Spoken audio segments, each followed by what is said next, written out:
एक लेडी ने चैलेंज दिया, जो मर्द मुझे फाइट में हरा देगा मैं उससे शादी कर लूंगी। इतना बड़ा चैलेंज अगर एक लेडी ने खुले तौर पर अपने जमाने के सभी धुरंधर रेसलर्स को दिया हो तो आप समझ जाइए उस महिला में कितनी हिम्मत होगी। आज हम उसी लेडी रेसलर की बात करने जा रहे हैं जिसने दुनिया के सबसे बड़े रेसलिंग चैंपियन को भी 2 मिनट से भी कम समय में फाइट में हरा दिया था और उन्हें फिर अमेजॉन ऑफ अलीगढ़ का टाइटल मिला। हम बात कर रहे हैं Indian women wrestler Hamida Bano की। और हामिदा बानो की लाइफ से हमें कौन से बिजनेस लेसन मिलते हैं, वीडियो के एंड में हम ये भी जानेंगे। हामिदा बानो का जन्म उत्तर प्रदेश के मिर्जापुर में रहने वाली एक रेसलर फैमिली में अर्ली 1900s में हुआ था। ये उस समय की बात है जब महिलाओं को घर से बाहर नहीं निकलने दिया जाता था और उन्हें पर्दे में ही रहने की इजाजत थी। लेकिन हामिदा बानो को ये बिल्कुल भी मंजूर नहीं था। उनका मन सिर्फ रेसलिंग में ही लगता था। इसलिए उन्होंने अलीगढ़ में रहने वाले शख्स सलाम पहलवान को अपना कोच बनाया और लग गई तैयारी करने रेसलिंग की दुनिया में उतरने के लिए। इन 1954 अपनी अर्ली 30s की एज में हामिदा बानो ने एक ऐसा चैलेंज मेल रेसलर्स के सामने रखा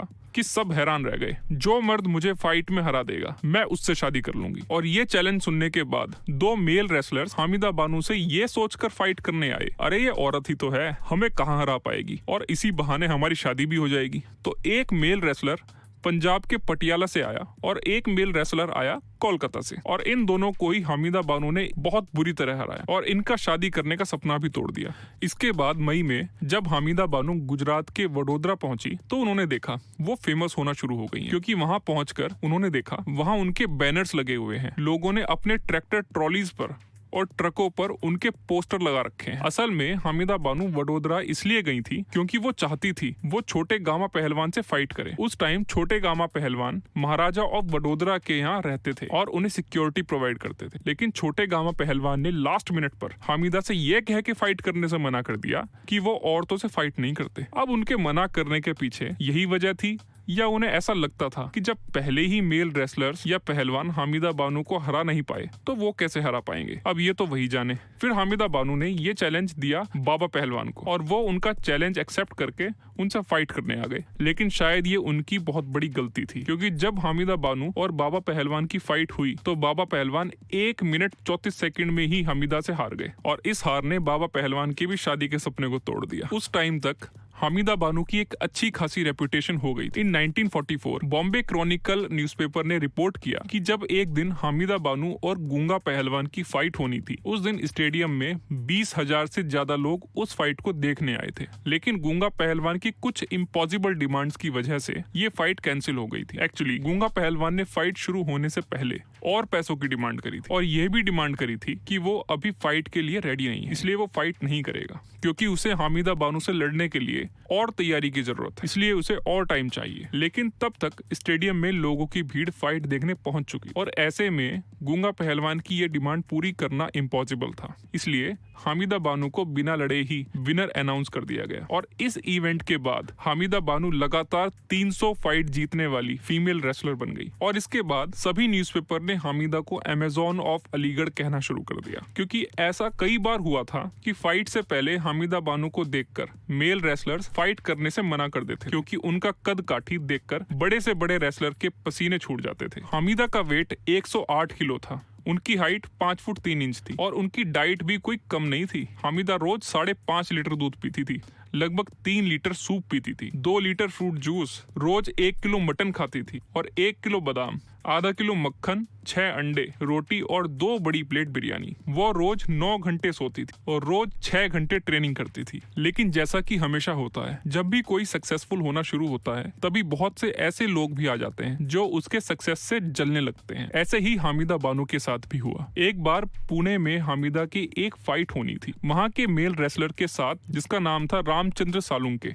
लेकिन हामिदा से जलने वाले लोगों के इन्फ्लुएंस से रेसलिंग फेडरेशन ने इस फाइट को कैंसिल करवा दिया। और ऐसे ही एक बार और जब हामिदा ने किसी मेल रेसलर को फाइट में हरा दिया था, तब हामिदा से जलने वाले लोगों ने स्टेडियम की भीड़ में शामिल होकर हामिदा के ऊपर पत्थर फेंकने शुरू कर दिए थे और ये चीजें और ज्यादा बढ़ती चली गई और हामिदा को रेसलिंग मैचेस भी मिलने कम हो गए। इसके लिए हामिदा ने उस टाइम के महाराष्ट्र के सीएम मोरारजी देसाई से भी अपील की कि उनके ऊपर एक अनऑफिशियल बैन लगाया जा रहा है और इसमें मोरारजी देसाई ने उन्हें आश्वासन दिया कि सिर्फ जेंडर के आधार पर किसी के ऊपर बैन नहीं लगाया जा सकता। इस बारे में कुछ लोग ये भी कहते थे कि हामिदा के ऊपर ये बैन इसलिए लगाया गया था क्योंकि ना तो कोई मेल और ना ही कोई फीमेल रेसलर उन्हें हरा पा रहा था। वो अनबीटन थी। फिर 1954 में एक रेसलिंग मैच ऑर्गेनाइज हुआ जिसमें रशिया की फीमेल बियर कही जाने वाली वीरा क्रिस्टलिन को हामिदा बानो ने बहुत बुरी तरह हराया। फिर हामिदा बानो ने सोचा कि वो रेसलिंग के लिए यूरोप जाएंगी, लेकिन ये बात उनके कोच सलाम पहलवान को पसंद नहीं थी कि हामिदा कहीं दूसरे देश में जाकर फाइट करे। और यही वक्त था जब उनकी लाइफ में चीजें और ज्यादा बिगड़ने वाली थी। अब हामिदा बानो और सलाम पहलवान रेगुलर मुंबई से अलीगढ़ ट्रेवल करने लगे, जहाँ उनका डेयरी का बिजनेस भी था। सहारा, जो सलाम पहलवान की बेटी है,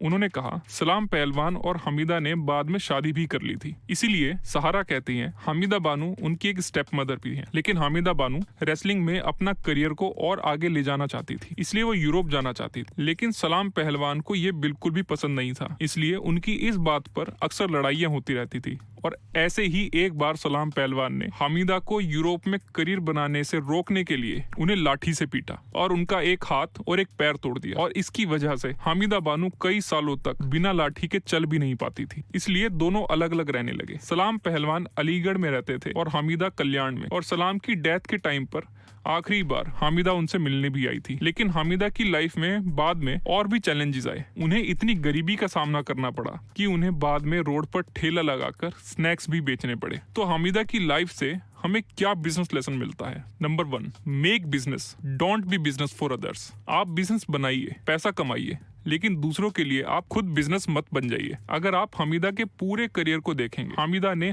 हजारों फाइट लड़ी और वो अपने काम को लेकर, रेसलिंग को लेकर इतनी ज्यादा फोकस्ड थी कि वो बस फाइट ही लड़ती रह गई। और जो पैसा उन फाइट से आया, वो सारा पैसा या तो फाइट के ऑर्गेनाइजर्स खा गए या फिर प्रमोटर्स खा गए। हामिदा प्रमोटर्स और ऑर्गेनाइजर्स के लिए किसी पैसा बनाने वाली मशीन से कम नहीं थी, जिसे वो जहां भी फाइट के लिए ले जाते थे वो जीतकर उन्हें वहां से पैसा कमा कर देते। लेकिन इसमें हामिदा को क्या मिला? सिर्फ और सिर्फ स्ट्रगल। उन्हें एक फाइट के बहुत ही कम पैसे मिलते थे। इसलिए अगर आप किसी ऐसे प्रोफेशन में हैं जहां आपके टैलेंट या आपके चेहरे की एक वैल्यू है और लोग आपके टैलेंट और चेहरे को देखकर आपके पास आना चाहते हैं, देखना चाहते हैं, तो आप उस समय अपनी फीस बढ़ा दीजिए, क्योंकि लाइफ में ऐसा टाइम हमेशा नहीं रहता। जब हामिदा फेमस हो गई थी और लोगों की जुबान पर यही था कि एक औरत कैसे बड़े बड़े पहलवानों को हरा सकती है, तो लोग हामिदा की एक एक फाइट को देखने जाते और उस वक्त हामिदा को अपनी फीस बढ़ा देनी चाहिए थी। Second, identify who is bridge and who is barrier. जब हामिदा ने रशिया की रेसलर को हराया था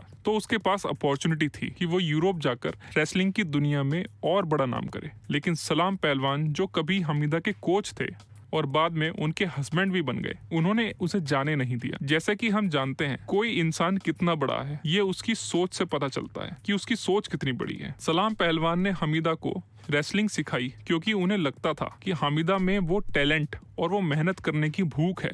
और जब हामिदा इंडिया में फेमस हो गई तो साथ में सलाम पहलवान भी फेमस हो गए। लेकिन सलाम को लगता था अगर हामिदा यूरोप जाएगी तो उसकी रेपुटेशन और बड़ी हो जाएगी, जिस वजह से हामिदा पर उसका जोर चल नहीं पाएगा। इसलिए सलाम पहलवान बाद में हामिदा के लिए बैरियर का काम कर रहे थे, और जिसका रिजल्ट ये था कि हामिदा की लाइफ में फिजिकल वायलेशन और गरीबी दोनों आ गए थे। इसलिए जब भी कोई आपको आपके करियर से रिलेटेड एडवाइस दे तो आप उस एडवाइस को मानने से पहले उसे सोचिए, समझिए, फिर डिसीजन लीजिए, क्योंकि एक गलत डिसीजन आपके पूरे करियर को खराब कर सकता है। तो आपको ये वीडियो कैसा लगा हमें कमेंट्स में जरूर बताइए, और please like and subscribe. Look over.